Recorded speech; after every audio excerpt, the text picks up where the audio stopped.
Assalamualaikum warahmatullahi wabarakatuh. Perkenalkan, saya Alfian Kimastiar, mahasiswa dari Prodi Ilmu Komunikasi UINSA Surabaya.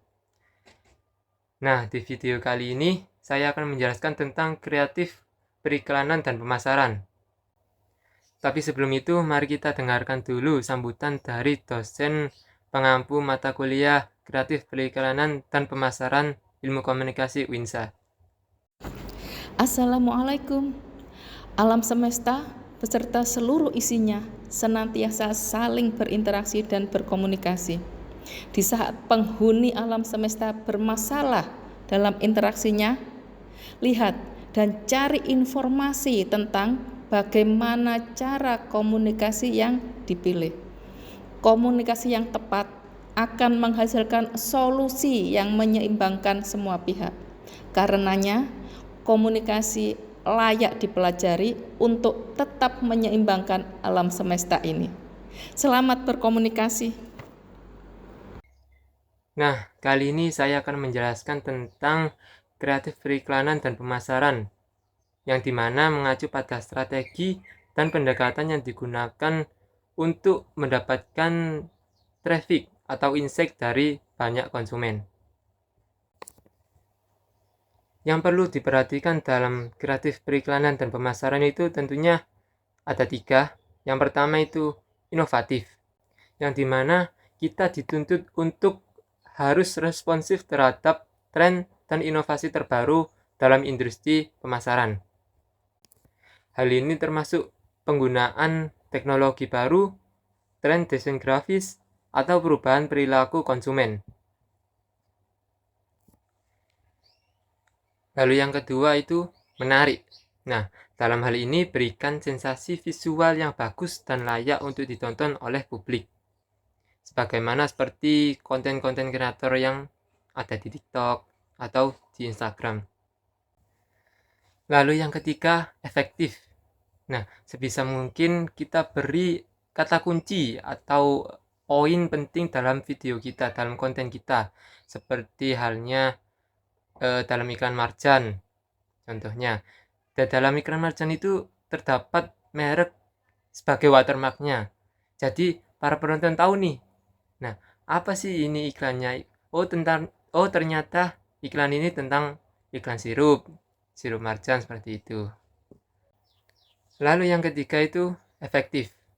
Nah, sebisa mungkin kita berikan kata kunci dalam iklan kita agar para penonton itu bisa menebak apa sih tujuan dari iklan kita. Seperti contohnya iklan marjan. Kan biasanya kita lihat iklan marjan itu seperti video sinetron-sinetron pada umumnya. Sinetron yang efek-efeknya itu sangat bagus gitu loh. Tapi di dalam itu marjan itu memberikan watermark mereknya di dalam video tersebut. Nah, dari situlah para penonton tahu, oh ini nih iklan marjan, seperti itu. Lalu di dalam iklan kita harus memperhatikan benar-benar nih, gimana ide kita, desainnya itu seperti apa, lalu captionnya itu yang menarik untuk para penonton, para audiens itu gimana. Itu perlu diperhatikan dengan teliti. Untuk ide sendiri, sebisa mungkin kalian gunakan ide yang menarik, yang unik untuk menarik perhatian audiens. Kalau bisa, ide kalian itu out of the box. Gimana sih cara gampangnya untuk mencari ide? Nah, cara gampangnya itu bisa kalian cari referensi beberapa video dari TikTok ataupun Instagram. Kalian kumpulkan, kemudian kalian modifikasi. Kalian tentukan seperti apa ide konten yang cocok dibuat, cocok untuk disandingkan dengan tujuan kalian membuat iklan tersebut. Lalu di bagian desain, kalau misalnya kalian menggunakan konten iklan berbentuk desain grafis, maka buatlah desain yang menarik, yang memainkan peran penting dalam kreatif periklanan dan pemasaran. Nah, visual yang kuat ini dapat membantu menyampaikan pesan dengan lebih efektif dan membuat iklan lebih menonjol. Lalu pastikan juga dalam desain kalian itu gunakan desain yang simple, namun apa maksud tujuan dari iklan tersebut tersampaikan dengan jelas kepada para audiens. Lalu di bagian yang ketiga, yang jarang banget diperhatikan oleh orang-orang banyak itu ada di caption. Nah, gunakan caption yang singkat ataupun caption yang panjang seperti bentuk narasi atau bentuk cerita. Tapi itu kalian sesuaikan dengan konten kalian, dengan iklan kalian. Jangan sampai ketika iklan kalian tentang produk malah kalian buat narasi seperti cerita cerpen, itu malah nggak nyambung itu. Nah, soalnya ketika konsumen merasa terhubung dengan cerita yang diceritakan atau caption yang kalian berikan, nah mereka cenderung lebih terlibat dan terpengaruh oleh pesan yang disampaikan oleh caption tersebut. Kita masuk ke bagian yang terakhir, ada faktor penunjang iklan. Yang pertama, penggunaan media yang beragam. Kalau kalian ingin pasar kalian cakupannya luas, jangan gunakan cuma 1 atau 2 media saja, tapi gunakan berbagai media. Maksimalkan media yang ada. Seperti adapun media tradisional seperti TV, radio, atau media cetak. Tetap gunakan itu sebagai upaya untuk meningkatkan jangkauan pasar kalian. Tapi biasanya di era sekarang lebih sering kan menggunakan media sosial seperti TikTok, Instagram, lalu mungkin ada yang streaming YouTube, membuat podcast seperti itu. Tapi tetap gunakan media tradisional, media yang lain. Jangan sampai kalian sia-siakan media tersebut, karena asal kalian tahu media-media tersebut itu penontonnya, audiensnya itu masih ada sendiri, masih terbentuk suatu pasar sendiri di media tradisional tersebut. Lalu yang kedua, penempatan pada konten yang relevan. Pas kalian posting iklan tuh biasanya bisa kan kalian atur untuk mengatur minat audiensnya gimana, untuk interestnya itu kalian beri cakupan yang kayak gimana.